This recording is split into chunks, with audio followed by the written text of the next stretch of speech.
गंगा नदी के तट पर बसे छोटे से गांव संकपुर में एक साधारण लेकिन रहस्यमय जीवन जीने वाला युवक था आदित्य। वह बचपन से ही अजीबोगरीब सपने देखा करता था, सपने जो उसे एक अलग युग में ले जाते थे। उन सपनों में वह एक राजमहल, युद्ध, प्रेम और विश्वासघात के दृश्य देखता था। हर सुबह जब वह जागता तो उसे ऐसा लगता जैसे वह वास्तव में उन घटनाओं का हिस्सा रहा हो। आदित्य के माता पिता इस बात को महज उसका भ्रम समझते थे, लेकिन गांव के सबसे बुजुर्ग व्यक्ति बाबा शिवनंदन उसकी कहानियों को बड़े ध्यान से सुनते थे। उन्होंने एक दिन आदित्य से कहा, बेटा, यह कोई साधारण सपने नहीं है। तुम्हारी आत्मा को पिछले जन्म की यादें आ रही हैं। तुम्हें इनका रहस्य जानना होगा। एक रात आदित्य को फिर वही सपना आया। इस बार वह एक विशाल राजमहल के प्रांगण में खड़ा था। उसके शरीर पर चमकती हुई सोने की जरीदार पोशाक थी और सिर पर एक मुकुट। चारों ओर सैनिक झुके हुए थे। तभी एक सुंदरी राजकुमारी वसुंधरा उसके पास आए और कहा, राजकुमार आर्यन, राज्य पर संकट आ रहा है। हमें कुछ करना होगा। आदित्य की नींद खुल गई। इस बार सपना और अधिक स्पष्ट था। अब उसे यकीन हो गया कि वह पिछले जन्म में राजकुमार आर्यन था और वसुंधरा उसकी प्रियतमा थी। अगले दिन वह बाबा शिवनंदन के पास पहुंचा और अपना सपना सुनाया। बाबा मुस्कुराए और बोले, अब समय आ गया है कि तुम अपने अतीत का सच जानो। गंगा नदी के पार एक सिद्ध बाबा रहते हैं। वे तुम्हारी मदद कर सकते हैं। आदित्य गंगा पार करके जंगल में स्थित एक गुफा में पहुंचा, जहां सिद्ध बाबा तपस्या कर रहे थे। उन्होंने आदित्य को देखते ही कहा, मैं जानता था कि तुम आओगे, राजकुमार आर्यन। आदित्य आश्चर्यचकित रह गया। सिद्ध बाबा ने उसे ध्यान करने को कहा। जैसे ही उसने ध्यान लगाया, उसकी आंखों के सामने एक दृश्य उभरने लगा। महल में षड्यंत्र रचा जा रहा था। महामंत्री विक्रम, जो राजा का सबसे भरोसेमंद व्यक्ति था, गुप्त रूप से दुश्मन राजा से मिल चुका था। एक रात जब राजा की सेना आराम कर रही थी, विक्रम ने महल के द्वार खोल दिए और शत्रु सेना ने हमला कर दिया। खून की नदियां बह गईं। राजा वीरगति को प्राप्त हुए और राजकुमार आर्यन को बंदी बना लिया गया। इसके बाद एक और दृश्य उभरा।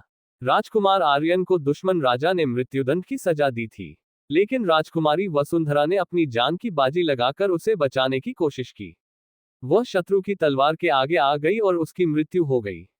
राजकुमार आर्यन ने शपथ ली कि वह अगले जन्म में अपने राज्य और अपने प्रेम का पुनः अधिकार प्राप्त करेगा। ध्यान से बाहर आते ही आदित्य को सब याद आ गया। अब वह जान चुका था कि वह पिछले जन्म में राजकुमार आर्यन था और उसे इस जन्म में अपने भाग्य को पूरा करना था। आदित्य ने फैसला किया कि वह विक्रम के वंशजों को खोजेगा और यह जानेगा कि उनका क्या हुआ। खोजते खोजते वह पास के नगर पहुंचा, जहां एक अमीर व्यापारी रघुनंदन रहता था। लोग कहते थे कि उसके पूर्वज कभी राजा के मंत्री हुआ करते थे। जब आदित्य ने उससे मिलने की कोशिश की तो उसे रघुनंदन के महलनुमा घर में एक चित्र दिखाई दिया। ये चित्र महामंत्री विक्रम का था। आदित्य का खून खौल उठा। आदित्य ने पुराने ग्रंथों और लोक कथाओं को खंगालना शुरू किया और उसे यह पता चला कि राजा का असली उत्तराधिकारी अभी भी जीवित था। वह कोई और नहीं, बल्कि उसी गांव में रहने वाला एक साधारण किसान सूरज था। आदित्य ने सूरज को सब कुछ बताया। पहले तो सूरज को विश्वास नहीं हुआ, लेकिन जब आदित्य ने अपने सपनों की कहानी सुनाई और पुरानी पांडुलिपियां दिखाई, तो सूरज को यकीन आ गया कि वह एक खोया हुआ वारिस है। अब आदित्य और सूरज ने मिलकर योजना बनाई। वे गुप्त रूप से लोगों को इकट्ठा करने लगे और एक दिन रघुनंदन के महल में घुस गए। रघुनंदन को जब सच का पता चला तो वह डर गया। उसने स्वीकार किया कि उसके पूर्वजों ने धोखा दिया था और उसने राजा के उत्तराधिकारी के रूप में सूरज को स्वीकार कर लिया। जब सूरज को राजा के वंशज के रूप में पहचाना गया तो पूरे नगर में उत्सव मनाया गया। आदित्य ने महसूस किया कि उसकी आत्मा को अब शांति मिली थी। उसने अपने जीवन का उद्देश्य पूरा कर लिया था। सिद्ध बाबा ने उसे आशीर्वाद दिया और कहा, तुमने अपने पिछले जन्म का भाग्य पूरा कर दिया। अब ये जीवन तुम्हारे नए कर्मों के लिए है। आदित्य अब गांव में संत बनकर रहने लगा और उसके ज्ञान और न्याय की कहानियां दूर दूर तक फैल। जीवन का संघर्ष। गांव की तंग गलियों में दौड़ता हुआ सूरज दूर क्षितिज पर अपनी लालिमा बिखेर रहा था। पंछियों का चहचहाना और हल्की हल्की ठंडी हवा मानो जीवन की नई उम्मीदें जगा रही थी। इसी गांव में एक छोटा सा लड़का राजू रहता था, जिसके सपने बड़े थे लेकिन संसाधन कम। राजू एक गरीब किसान परिवार में जन्मा था। उसके पिता दिन रात खेतों में मेहनत करते, लेकिन फिर भी इतनी आमदनी नहीं हो पाती थी कि परिवार का पेट भर सके। माँ घर पर छोटे मोटे काम कर गुजारा करती। राजू पढ़ाई में बहुत अच्छा था, लेकिन स्कूल की फीस भरना उनके लिए एक बड़ा संघर्ष था। 5वीं कक्षा के बाद आर्थिक स्थिति इतनी बिगड़ गई कि पिता ने उसे स्कूल छोड़ने के लिए कहा, लेकिन राजू के मन में पढ़ाई का जुनून था। उसने खुद से फैसला लिया कि वह पढ़ाई नहीं छोड़ेगा। उसने गांव के एक दुकानदार के यहाँ काम करना शुरू किया और जो पैसे मिलते उनसे किताबें और कॉपियां खरीदी। हर दिन सुबह 4 बजे उठकर वह पहले खेतों में काम करता, फिर स्कूल जाता और शाम को दुकान पर काम करता। इतनी मेहनत के बावजूद वह कभी अपनी पढ़ाई से समझौता नहीं करता। परिवार और समाज के लोग उसे ताने मारते, पढ़ लिख कर क्या करेगा, गरीब आदमी को तो मेहनत ही करनी होती है। लेकिन राजू को खुद पर भरोसा था। उसने ठान लिया था कि वह अपने हालात बदलेगा। गांव के स्कूल से टॉप करने के बाद उसे शहर के एक बड़े स्कूल में दाखिला मिल गया। वहां की पढ़ाई और प्रतियोगिता का स्तर बहुत ऊंचा था, लेकिन राजू ने हार नहीं मानी। उसने अपने गुरुओं की मदद से आगे बढ़ने का निर्णय लिया। उसने शहर में भी एक होटल में काम करना शुरू किया। रात में बर्तन धोता और सुबह स्कूल जाता। उसे कई बार भूखा भी रहना पड़ता, लेकिन उसने कभी हार नहीं मानी। उसकी मेहनत रंग लाए। उसने 10वीं में टॉप किया और सरकारी छात्रवृत्ति पाकर इंजीनियरिंग कॉलेज में दाखिला लिया। यह उसकी जिंदगी का सबसे बड़ा मोड़ था। वहाँ भी उसने संघर्ष किया, लेकिन अपने सपनों को मरने नहीं दिया। कॉलेज खत्म करने के बाद उसे एक बड़ी कंपनी में नौकरी मिली। पहली तनख्वाह से उसने अपने माता पिता के लिए नया घर बनवाया। अब वह उस गांव का सबसे सफल व्यक्ति बन चुका था, जहां लोग कभी उसे ताने मारते थे। राजू की कहानी हमें ये सिखाती है कि जीवन में कठिनाइयां आएंगी, लेकिन अगर हौसला मजबूत हो तो हर मुश्किल को पार किया जा सकता है। सफलता का कोई शॉर्टकट नहीं होता, लेकिन मेहनत और धैर्य के साथ आगे बढ़ने वाला व्यक्ति कभी हारता नहीं। ये कहानी संघर्ष, आत्मविश्वास और दृढ़ संकल्प की मिसाल है। क्या आपको ये कहानी पसंद आई? सौतेली माँ और बेटा। गांव के किनारे बसा एक छोटा सा घर, जहां रामशरण अपने बेटे मोहन के साथ रहता था। उसकी पत्नी गंगा का देहांत हुए 2 साल हो चुके थे और मोहन अब 10 साल का हो गया था। रामशरण को मोहन की देखभाल और घर के कामों में कठिनाई होने लगी, इसलिए उसने दूसरा विवाह करने का निश्चय किया। कुछ महीनों बाद वह सावित्री नाम की एक महिला को अपनी पत्नी बनाकर घर ले आया। सावित्री उम्र में रामशरण से छोटी थी और वह इस नए रिश्ते को अपनाने का प्रयास कर रही थी। लेकिन मोहन को अपनी मां के स्थान पर किसी और को देखना अच्छा नहीं लगता था। वह सावित्री से दूर दूर रहता और कम बोलता। बदलते रिश्ते। शुरुआती दिनों में सावित्री ने मोहन से मित्रता करने की बहुत कोशिश की, लेकिन वह हर बार उसकी बातों को अनसुना कर देता। सावित्री जब उसके लिए खाना बनाती तो वह खाने में कोई न कोई कमी निकाल देता। अगर वह प्यार से उसके सिर पर हाथ रखती तो वह झटके से हट जाता। रामशरण ये सब देखकर दुखी होता, लेकिन उसने सोचा कि समय के साथ सब ठीक हो जाएगा। सावित्री भी यह समझ चुकी थी कि मोहन के दिल में अपनी माँ की यादें इतनी गहरी बसी हैं कि उसे अपनाने में समय लगेगा। एक दिन जब रामशरण काम पर गया हुआ था तो मोहन आम के पेड़ पर चढ़ गया। सावित्री ने उसे नीचे उतरने को कहा, लेकिन वह जिद पकड़कर बैठा रहा। अचानक उसका पैर फिसल गया और वह नीचे गिर पड़ा। उसके पैर में गहरी चोट आ गई। सावित्री घबरा गई, लेकिन उसने हिम्मत नहीं हारी। उसने तुरंत घर में रखी पट्टी निकाली, हल्दी लगाई और मोहन की मरहम पट्टी करने लगी। मोहन पहले तो रोता रहा, लेकिन जब सावित्री ने उसके सिर पर प्यार से हाथ फेरा तो उसने पहली बार उसकी ओर ध्यान से देखा। अब दर्द कम हुआ? सावित्री ने पूछा। मोहन ने हल्की सी हाँ में सिर हिला दिया। ये पहली बार था जब उसने अपनी सौतेली माँ को एक देखभाल करने वाली माँ के रूप में महसूस किया। उस दिन के बाद मोहन के मन में सावित्री के प्रति कुछ बदलाव आने लगा। वह अब उससे कटता नहीं था, बल्कि कभी कभी उसके पास बैठ जाता।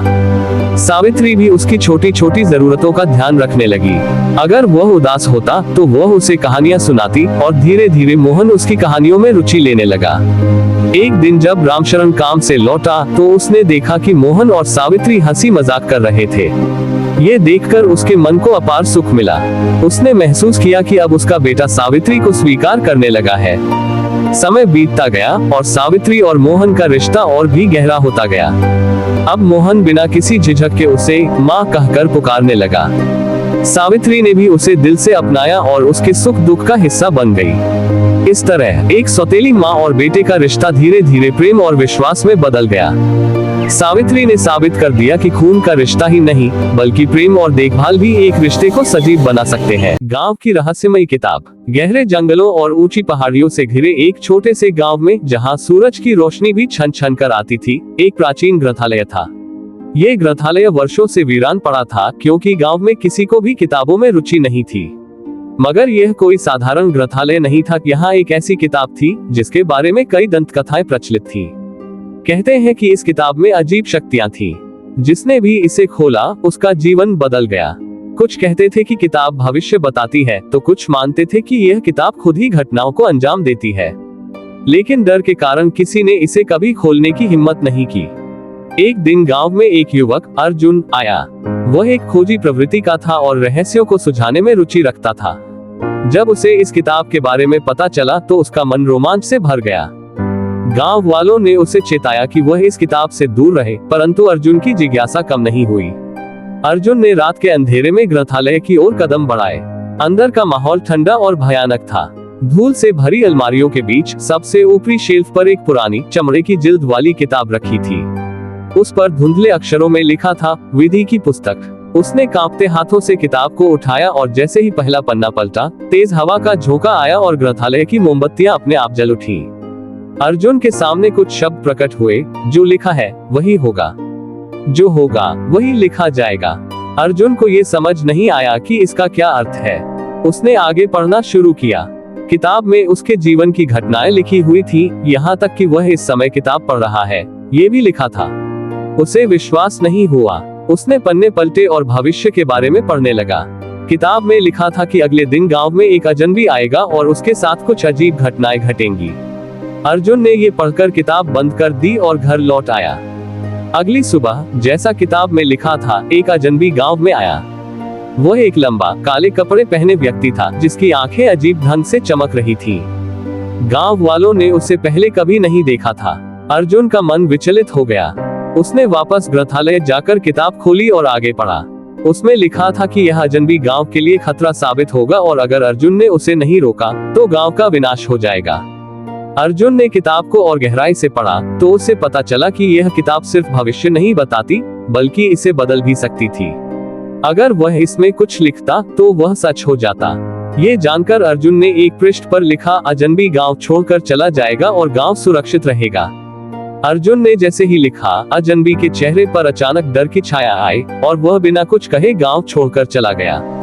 गांव वाले अर्जुन की इस बहादुरी से अनजान थे, परंतु अर्जुन अब इस रहस्य को समझ चुका था। वह जान गया कि यह किताब बहुत शक्तिशाली थी और गलत हाथों में पढ़ने पर विनाश ला सकती थी।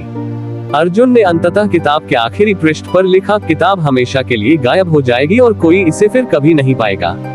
जैसे ही उसने ये लिखा, एक तेज रोशनी फैली और किताब हवा में उड़ गई।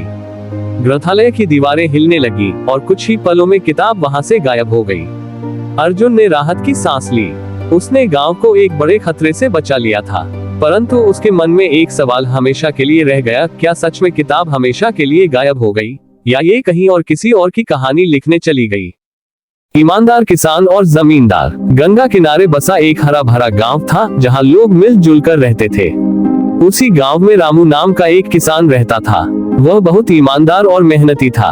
उसकी मेहनत के कारण उसका खेत हमेशा लहलहाता रहता था, लेकिन इस बार हालात कुछ अलग थे। एक साल बारिश बहुत कम हुई। खेतों में पानी की कमी हो गई और फसल भी अच्छी नहीं हुई। रामू के पास जितनी भी बचत थी वह धीरे धीरे खत्म हो रही थी।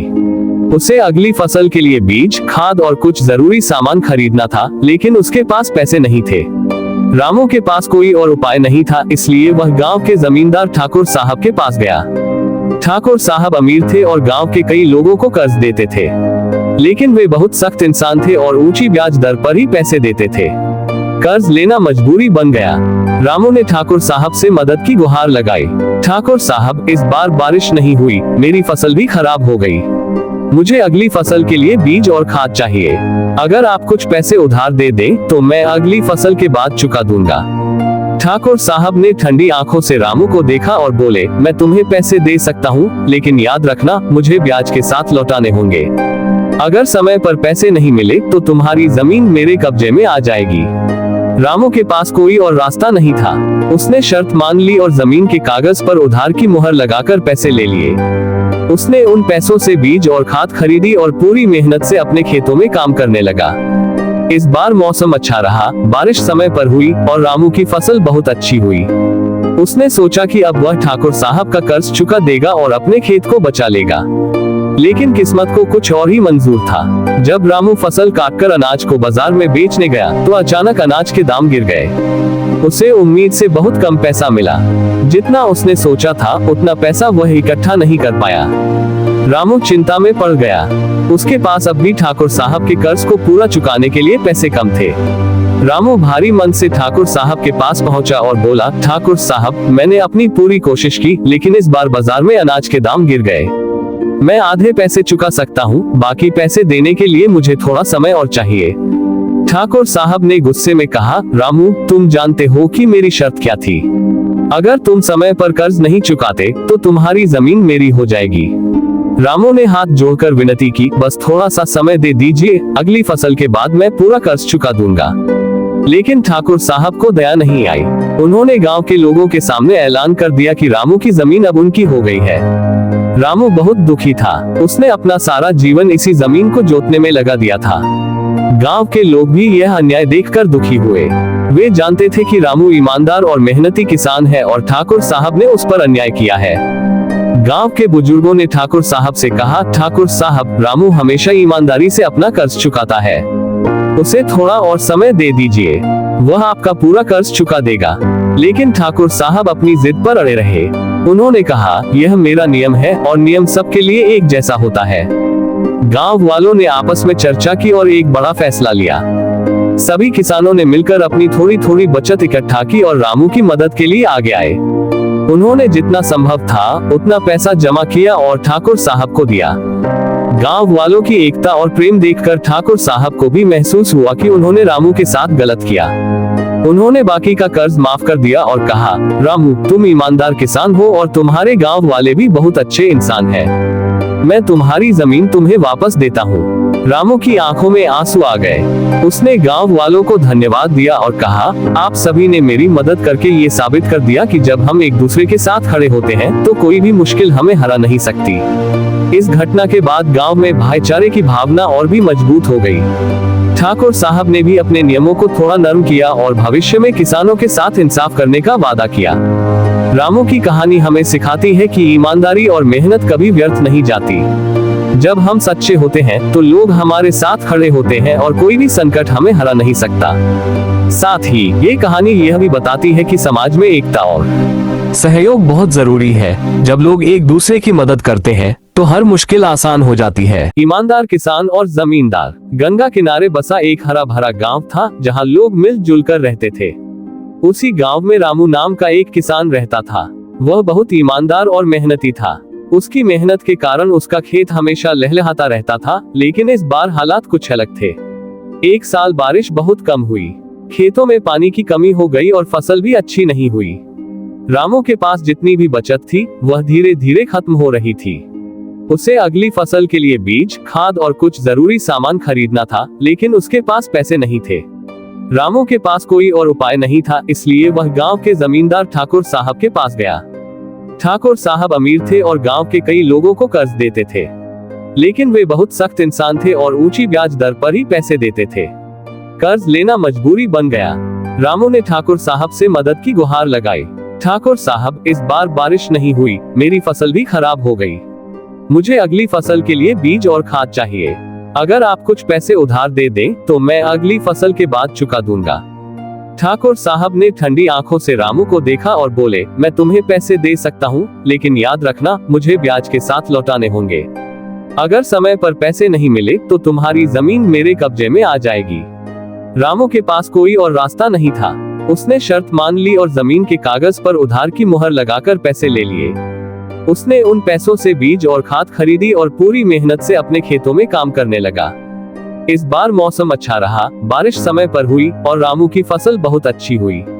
उसने सोचा कि अब वह ठाकुर साहब का कर्ज चुका देगा और अपने खेत को बचा लेगा।